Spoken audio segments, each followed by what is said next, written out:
हरि ओम तत्सत। अध्यात्म रामायण युद्धकांड त्रयोदश सर्ग। देवताओं का भगवान राम की स्तुति करना, सीता जी सहित अग्निदेव का प्रकट होना, अयोध्या के लिए प्रस्थान। होई है सोई जो राम रचि राखा, को करी तर्क बड़ा मई साखा। जो श्री राम ने पहले ही रच रखा है वही होगा, हमारे कुछ करने से वह बदल नहीं सकता।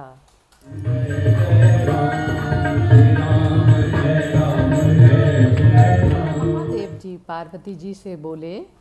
इसी समय सहस्त्राक्ष इंद्र, यम, वरुण, कुबेर, महातेजस्वी वृषभ वाहन महादेव जी, मुनि, सिद्ध और चारणों के सहित ब्रह्मवेताओं में श्रेष्ठ ब्रह्मा जी, पितृगण, ऋषि, साध्य, गंधर्व, अप्सराएं और नागगण, ये सब तथा और भी अन्य अन्य देवगण श्रेष्ठ विमानों पर चढ़कर जहाँ श्री रघुनाथ जी थे आए, और वे सब हाथ जोड़कर परमात्मा श्री राम से बोले, आप समस्त लोकों के कर्ता, सबके साक्षी और विशुद्ध विज्ञान स्वरूप हैं, तथा वसुओं में अष्टम वसु और रुद्रों में श्री महादेव जी हैं। आप ही समस्त लोकों के आदिकर्ता चतुर्मुख ब्रह्मा जी हैं। अश्वनी कुमार आपकी ही घ्राणेन्द्रिया हैं, और सूर्य तथा चंद्रमा नेत्र हैं। सब लोकों के उत्पत्ति स्थान और लय स्थान आप ही हैं, तथा आप नित्य स्वरूप एक सदोदित, नित्य मुक्त, निर्गुण और अद्वितीय हैं। हे राम, जो लोग आपकी माया से आच्छादित हैं उन्हें आप मनुष्य रूप प्रतीत होते हैं, किंतु आपका नाम स्मरण करते हैं उन्हें तो आप सर्वदा चैतन्य स्वरूप ही भासते हैं। रावण ने हमारे तेज के सहित हमारा स्थान भी छीन लिया था, सो आज वह दुष्ट आपके हाथ से मारा गया और हमें फिर अपना पद प्राप्त हो गया। देवताओं के इस प्रकार स्तुति करने पर साक्षात पितामह ब्रह्मा जी अति विनम्र होकर सत्यपथ पर स्थित भगवान राम से बोले, हे राम, संपूर्ण प्राणियों की स्थिति के कारण आत्मज्ञानियों द्वारा हृदय में ध्यान किए जाने वाले त्याज्य और ग्राह्य रूप द्वंद्व से रहित, सबसे परे अद्वितीय सत्ता मात्र, सबके हृदय में विराजमान साक्षी स्वरूप आप विष्णु भगवान को मैं प्रणाम करता हूँ। मोहहीन सन्यासी गण निश्चित बुद्धि के द्वारा प्राण और अपान को हृदय में रोककर तथा अपने संपूर्ण संशय, बंधन और विषय वासनाओं का छेदन कर जिस ईश्वर का दर्शन करते हैं, उन रत्न किरीटधारी सूर्य के समान तेजस्वी भगवान राम को मैं प्रणाम करता हूँ। जो माया से परे, लक्ष्मी के पति, सबके आदि कारण, जगत के उत्पत्ति स्थान, प्रत्यक्ष आदि प्रमाणों से परे, मोह का नाश करने वाले, मुनिजनों से वंदनीय, योगियों से ध्यान किए जाने वाले, योग मार्ग के प्रवर्तक, सर्वत्र परिपूर्ण और संपूर्ण संसार को आनंदित करने वाले हैं, उन परम सुंदर भगवान राम को मैं प्रणाम करता हूँ, जो भाव और अभाव रूप दोनों प्रकार की प्रतीतियों से रहित हैं, तथा जिनके युगल चरण कमलों का योग परायण शंकर आदि पूजन करते हैं, और जो नित्य शुद्ध बुद्ध और अनंत हैं, संपूर्ण दानवों के लिए दावानल के समान उन ओमकार नामक वीरवर राम को मैं प्रणाम करता हूँ। हे राम, आप मेरे प्रभु हैं और मेरे संपूर्ण प्रार्थित कार्यों को पूर्ण करने वाले हैं। आप देश कालादि मान से रहित नारायण स्वरूप अखिल विश्व को धारण करने वाले हैं। भक्ति से प्राप्य अपने स्वरूप का ध्यान किए जाने पर संसार भय को दूर करने वाले और योगाभ्यास से शुद्ध हुए चित्त में विहार करने वाले हैं। आप इस लोक परंपरा के आदि और अंत हैं, संपूर्ण लोकों के महेश्वर हैं। आप किसी भी लौकिक प्रमाण से जाने नहीं जा सकते। आप तो भक्ति और श्रद्धा संपन्न पुरुषों द्वारा ही भजन किए जाने योग्य हैं। ऐसे नील कमल के समान श्याम सुंदर आप श्री रामचंद्र जी को मैं प्रणाम करता हूँ। हे लक्ष्मीपते, आप प्रत्यक्ष आदि प्रमाणों से परे तथा सर्वथा निर्माण हैं। माया में आसक्त कौन प्राणी आपको जानने में समर्थ हो सकता है। आप महर्षियों के माननीय हैं तथा कृष्ण अवतार के समय वृंदावन में अखिल देव समूह की वंदना करते हुए भी राम रूप में शिव और देवताओं के स्वयं वंदनीय हैं। ऐसे आप आनंद घन भगवान राम को मैं प्रणाम करता हूँ, जो नाना शास्त्र और वेद समूह से प्रतिपादित नित्य आनंद स्वरूप, निर्विकल्प ज्ञान स्वरूप और अनादि हैं तथा जिन्होंने मेरा कार्य करने के लिए मनुष्य रूप धारण किया है। उन मरकत मणि के समान नीलवर्ण मथुरानाथ भगवान राम को मैं प्रणाम करता हूँ, जो मनुष्य इच्छित कामनाओं को पूर्ण करने वाले श्याम मूर्ति भगवान राम का ध्यान करते हुए ब्रह्मा जी के कहे हुए इस ब्रह्म ज्ञान विधायक आद्य स्रोत का श्रद्धापूर्वक पाठ करता है, वह ध्यानशील पुरुष सकल पापों से मुक्त हो जाता है। लोक गुरु भगवान ब्रह्मा जी की यह स्तुति सुन लोक साक्षी अग्निदेव ने अपनी गोद में निर्मल अरुण कांति से सुशोभित और लाल वस्त्र तथा दिव्य आभूषणों से विभूषित विदेह पुत्री जानकी जी को लिए प्रकट होकर शरणागत दुखहारी श्री रघुनाथ जी से कहा, रघुवीर, पहले तपोवन में मुझे सौंपी हुई देवी जानकी को अब ग्रहण कीजिए। हे हरे, रावण का प्राण हरण करने के लिए अपनी मायामयी सीता रचकर रावण को उसके पुत्र और बंधु बांधवों के सहित मार डाला। हे प्रभु, ऐसा करके आपने पृथ्वी का भार उतार दिया। वह प्रतिबिंब रूपिणी माया सीता जिस कार्य के लिए रची गई थी उसे पूरा करके अब अदृश्य हो गई। अग्निदेव के ये वचन सुनकर श्री रामचंद्र जी ने अति प्रसन्न हो उनका पूजन कर प्रसन्न वदना जानकी जी को ग्रहण किया। फिर लक्ष्मीपति भगवान राम ने अपने से कभी विलग न होने वाली जगत जननी जानकी जी को गोद में बैठा लिया। उस समय जनक नंदिनी सीता जी के सहित भगवान राम को कांति से सुशोभित देख देवराज इंद्र अति प्रसन्नता पूर्वक हाथ जोड़कर भक्ति गदगद वाणी से स्तुति करने लगे।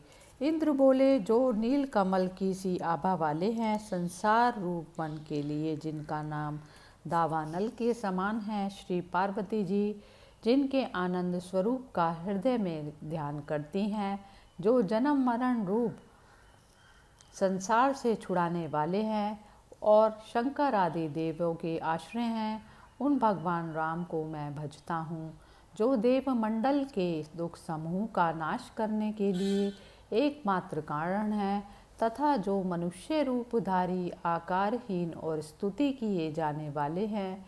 पृथ्वी का भार उतारने वाले उन परमेश्वर परमानंद स्वरूप पूजनीय भगवान राम को मैं भजता हूँ, जो शरणागतों को सब प्रकार का आनंद देने वाले और उनके आश्रय हैं, जिनका नाम शरणागत भक्तों के संपूर्ण दुखों को दूर करने वाला है, जिनका तप और योग एवं बड़े बड़े योगीश्वरों की भावनाओं द्वारा चिंतन किया जाता है तथा जो सुग्रीव आदि के मित्र हैं, उन मित्र रूप भगवान राम को मैं भजता हूँ, जो भोगपरायण लोगों से सदा दूर रहते हैं और योगनिष्ठ पुरुषों के द्वारा समीप ही विराजते हैं।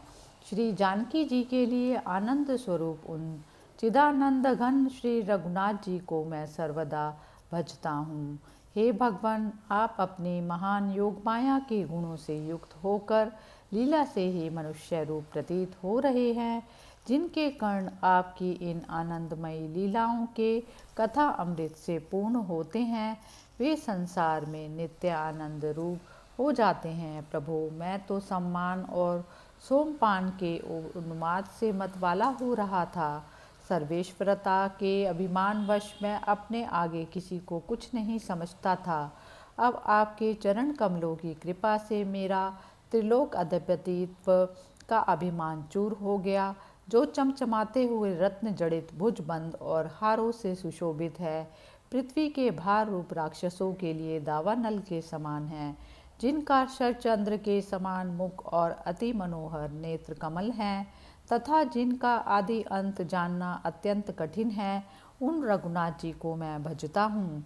जिनके शरीर की इंद्रमणि नीलमणि और मेघ के समान श्याम कांति है, जिन्होंने विराट आदि राक्षसों को मारकर संपूर्ण लोकों में शांति स्थापित की है, उन किरीट आदि से सुशोभित और श्री महादेव जी के परम धन रघु कुलेश्वर रामचंद्र जी को मैं भजता हूँ, जो तेजोमय सुवर्ण के से वर्ण वाली और बिजली के समान कांतिमयी जानकी जी को गोद में लिए करोड़ों चंद्रमाओं के समान दैदीप्यमान सिंहासन पर विराजमान हैं, उन निर्दुख और आलस्यहीन भगवान राम को मैं भजता हूँ। इसके बाद आकाश में विमान पर बैठे हुए भवानी सहित भगवान शंकर ने कमल दल लोचन श्री रामचंद्र जी से कहा, हे रघुनंदन, मैं आपको राज्याभिषिक्त होते देखने के लिए अयोध्यापुरी में आऊँगा। इस समय आप अपने इस शरीर के पिता दशरथ का दर्शन कीजिए। तब श्री रामचंद्र जी ने अपने सामने विमान पर बैठे हुए महाराज दशरथ को देखा। उन्हें देखते ही उन्होंने प्रसन्न होकर भाई लक्ष्मण के सहित भक्तिपूर्वक चरणों में सिर रखकर प्रणाम किया। दशरथ जी ने श्री रामचंद्र जी को हृदय से लगा लिया और उनका सिर सूंघकर कहा, बेटा, तुमने मुझे संसार रूप दुख समुद्र से पार कर दिया। ऐसा कह श्री राम को फिर हृदय से लगा लिया और उनसे पूजित हो दशरथ जी चले गए। तब श्री रामचंद्र जी ने देवराज इंद्र को हाथ जोड़े खड़ा देखकर कहा, हे सहस्त्राक्ष, मेरी आज्ञा से तुम अमृत बरसा कर मेरे लिए युद्ध में मरकर पृथ्वी पर गिरे हुए वानरों को तुरंत जीवित कर दो। ऐसा सुन देवराज ने बहुत अच्छा कह अमृत बरसाकर उन सब वानरों को जीवित कर दिया। जो जो वानर पहले युद्ध में मारे गए थे, वे सभी सोकर उठे हुए के समान पहले की भांति ही बलवान और प्रसन्न होकर भगवान राम के पास चले आए, किंतु वहाँ युद्ध में मरकर गिरे हुए राक्षसगण अमृत का स्पर्श होने पर भी नहीं उठे। इसी समय विभीषण ने साष्टांग प्रणाम करके कहा, भगवान, आपकी मुझ पर अत्यंत प्रीति है, अतः इतनी कृपा कीजिए कि आज सीता जी के सहित मंगल स्नान कीजिए। फिर कल भाई लक्ष्मण के सहित वस्त्र आभूषणों से सुसज्जित हो हम सब चलेंगे। विभीषण के इस प्रकार के वचन सुनकर श्री रघुनाथ जी बोले, मेरा भाई भरत अति सुकुमार और मेरा भक्त है। वह जटा वल्कल धारण किए भगवान नाम में तत्पर हुआ मेरी बाट देखता होगा। उससे मिले बिना मैं कैसे स्नान और वस्त्र आभूषण धारण कर सकता हूँ।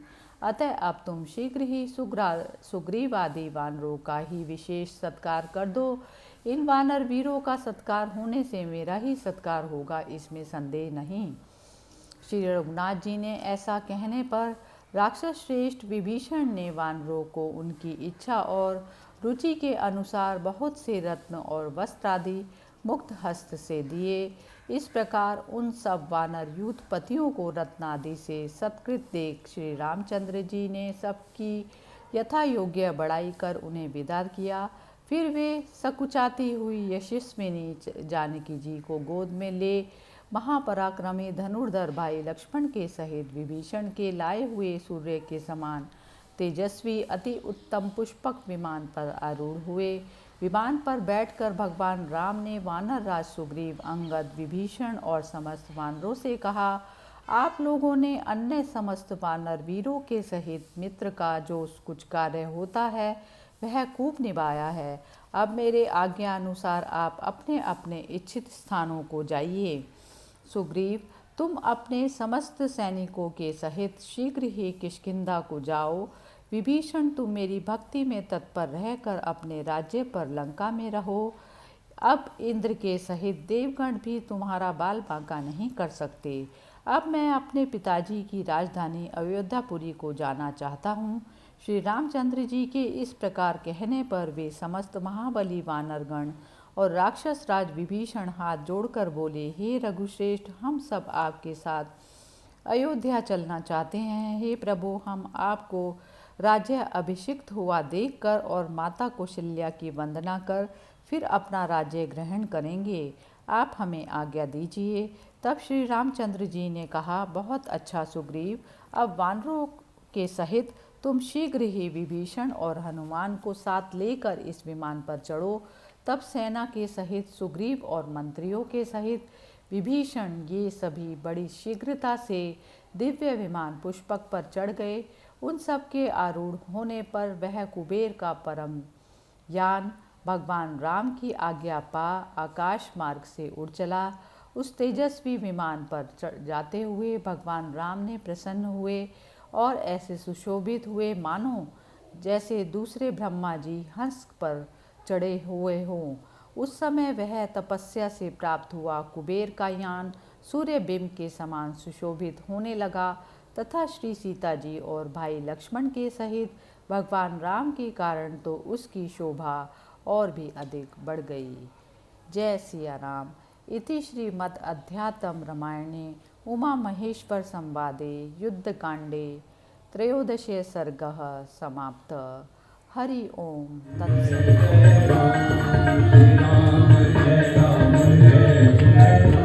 तत्सत। अध्यात्म रामायण युद्धकांड चतुर्दश सर्ग। अयोध्या यात्रा, भारद्वाज मुनि का आतिथ्य तथा भरत मिलाप। हरि अनंत हरि कृपानंता, कयै सुनहि बहु विधि सब संता।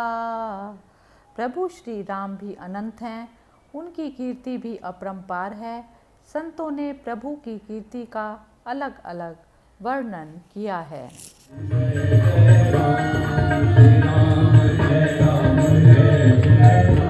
महादेव जी पार्वती जी से बोले। सब और दृष्टि डालकर श्री रघुनाथ जी ने मिथिलेश कुमारी चंद्रमुखी सीता जी से कहा, प्रिय, त्रिकूट पर्वत की चोटी पर बसी हुई है परम प्रकाशमयी लंकापुरी देखो, और यह मांसमयी कीचड़ से भरी हुई रणभूमि देखो। यहाँ राक्षसों और वानरों का बड़ा भारी संहार हुआ है। यही मेरे हाथों से मरकर राक्षस गण रावण गिरा था, और यहीं कुंभकर्ण, इंद्रजीत आदि समस्त राक्षस वीर मारे गए। यह मैंने जलपूर्ण समुद्र पर पुल बांधा था। देखो, इस विशाल समुद्र पर यह सेतु बंद नाम से विख्यात तीर्थ दिखाई देता है, जो तीनों लोकों से पूजनीय है। यह अत्यंत पवित्र है और दर्शन मात्र से ही संपूर्ण पापों को नष्ट करने वाला है। यहाँ मैंने श्री रामेश्वर महादेव की स्थापना की है। यही मंत्रियों के सहित विभीषण मेरी शरण में आया था। और देखो, यह विचित्र उपवनों वाली सुग्रीव की राजधानी किष्किंधापुरी है। किष्किंधा में पहुँचने पर भगवान राम की आज्ञा से सीता जी को प्रसन्न करने के लिए सुग्रीव अपनी तारा आदि स्त्रियों को लेकर आए।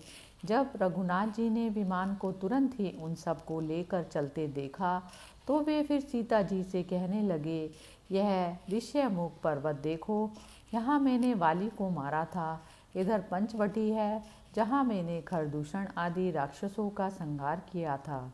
ये मुनिवर अगस्त्य और सुतीक्ष्ण के अति पवित्र आश्रम हैं। हे सुंदर वर्ण वाली देखो, ये वे सब तपस्वी गण दिखाई दे रहे हैं। और हे देवी, यह पर्वत श्रेष्ठ चित्रकूट दिख रहा है। यहीं मुझे मनाने के लिए कैकेयी के पुत्र भरत आए थे।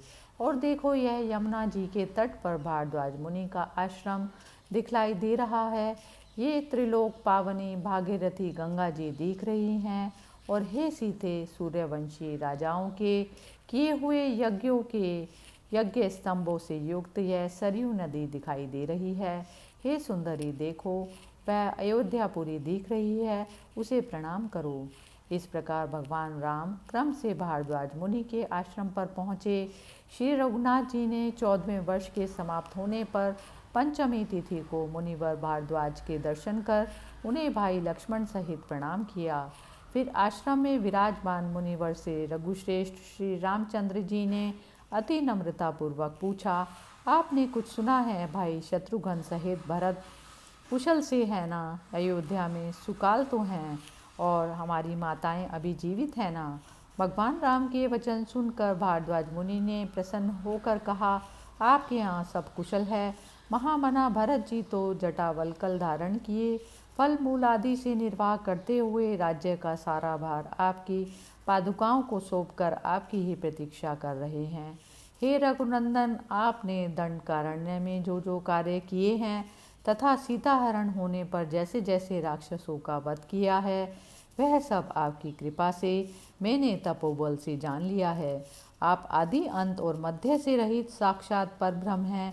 आप समस्त भूतों को रचने वाले हैं।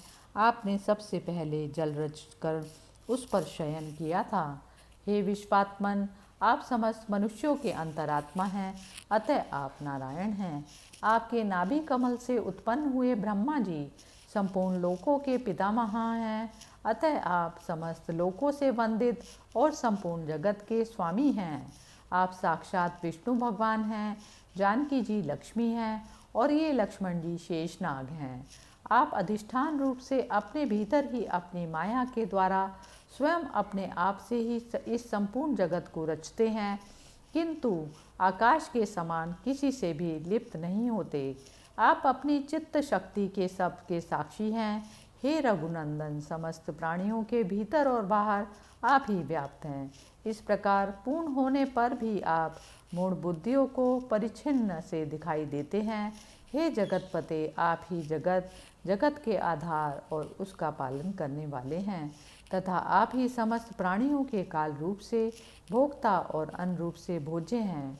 हे रघुश्रेष्ठ, जो कुछ दिखाई देता है तथा जो कुछ सुना और स्मरण किया जाता है, वह सब आप ही हैं। आपके अतिरिक्त और कुछ नहीं है। राम, आपकी शक्ति से प्रेरित होकर ही माया अपने अहंकार आदि गुणों से संपूर्ण लोकों को रचती है। इसीलिए इन सब की रचना का आप ही में आरोप किया जाता है। जिस प्रकार चुंबक की सन्निधि से लोहा आदि जड़ पदार्थ भी चलायमान हो जाते हैं, उसी प्रकार आपकी दृष्टि पड़ने से ही माया संपूर्ण जगत की रचना करती है।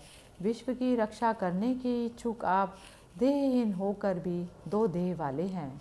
आपका स्थूल शरीर विराट और सूक्ष्म शरीर सूत्र कहलाता है। हे रघुनंदन, आपके विराट शरीर से ही ये सहस्रों अवतार उत्पन्न होते हैं और अपना कार्य समाप्त कर फिर उसी में लीन हो जाते हैं। हे रघुश्रेष्ठ, संसार में जो लोग अनन्य चित्त से आपकी अवतारों की कथा गाथा और सुनते हैं, उनकी तो मुक्ति अवश्य हो जाती है। हे राघव, पूर्व काल में ब्रह्मा जी ने आपसे पृथ्वी का भार उतारने के लिए ही प्रार्थना की थी। उनकी तपस्या से संतुष्ट होकर ही आपने रघुकुल में अवतार लिया। हे राम, जो अत्यंत दुष्कर था, देवताओं का वह सब काम आपने कर दिया। अब कई सहस्त्र वर्ष तक मनुष्य देह में स्थित रहकर दोनों लोगों के कल्याण के लिए बहुत से कठिन और पापनाशक कार्य करते हुए आप संपूर्ण लोगों को अपने सुयश से परिपूर्ण करेंगे।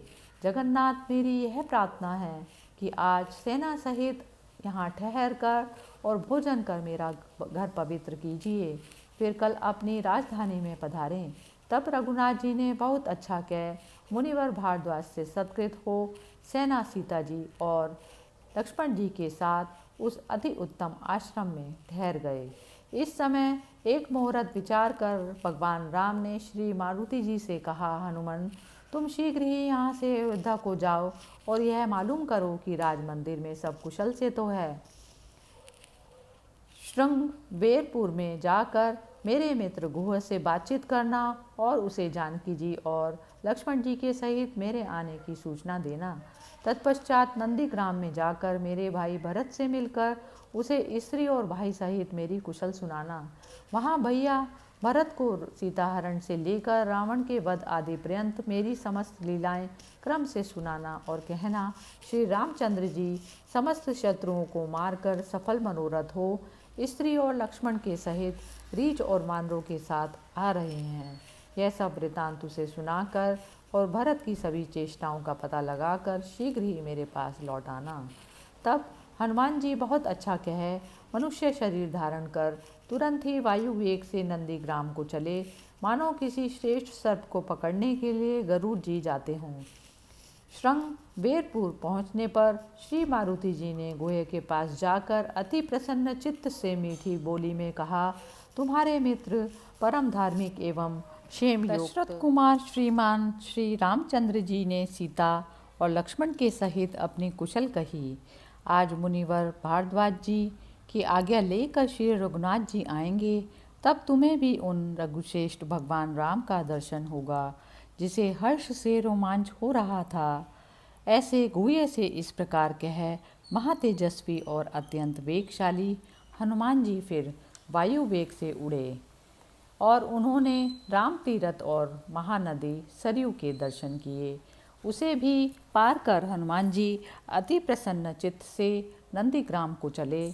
अयोध्या से 1 कोस की दूरी पर भरत जी को अति दीन और दुर्बल अवस्था में चीर वस्त्र और कृष्ण मृग चर्म धारण किए, आश्रम में निवास करते, शरीर में भस्म रमाए, जटाजूट और वल्कल वस्त्र धारण किए, फल मूल आदि भोजन कर भगवान राम के ध्यान में तत्पर हुए। रामचंद्र जी की उन दोनों पादुकाओं को आगे रखकर पृथ्वी का शासन करते तथा काशाय वस्त्रधारी मंत्रियों और मुख्य मुख्य पुरवासियों से घिरे हुए साक्षात मूर्तिमान धर्म के समान देखकर पवन कुमार हनुमान जी हाथ जोड़कर बोले, हे भरत जी, जिन दंडकारण्यवासी तपोनिष्ठ भगवान राम का आप चिंतन करते हैं तथा जिनके लिए आप इतना अनुताप करते हैं, उन कुकुस्थन रथनंदन राम ने तुम्हें अपनी कुशल कहला भेजी है। हे देव, आप यह दारुण शोक त्यागिए। मैं आपको अति प्रिय समाचार सुनाता हूँ। आप इसी मुहूर्त में अपने भाई राम से मिलेंगे।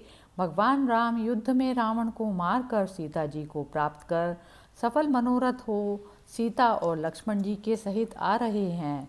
श्री हनुमान जी के इस प्रकार कहने पर कैकेयी के पुत्र महातेजस्वी भरत जी हर्ष से मूर्छित हो अपनी सुध बुध भुला पृथ्वी पर गिर पड़े। फिर संभल कर उठने के अनंतर भरत जी ने तुरंत ही प्रियवादी हनुमान जी को हृदय से लगा लिया और आनंद के कारण उमड़े हुए अश्रु जल से उन वानर श्रेष्ठ को सींचने लगे। भैया, तुम कोई देवता हो या मनुष्य हो जो दया करके यहाँ आए हो। हे सौम्य, इस प्रिय समाचार के सुनाने के बदले मैं तुम्हें 1 लक्ष गो, अच्छे अच्छे 100 गांव और समस्त आभूषणों से युक्त परम सुंदरी 16 कन्याएं देता हूँ।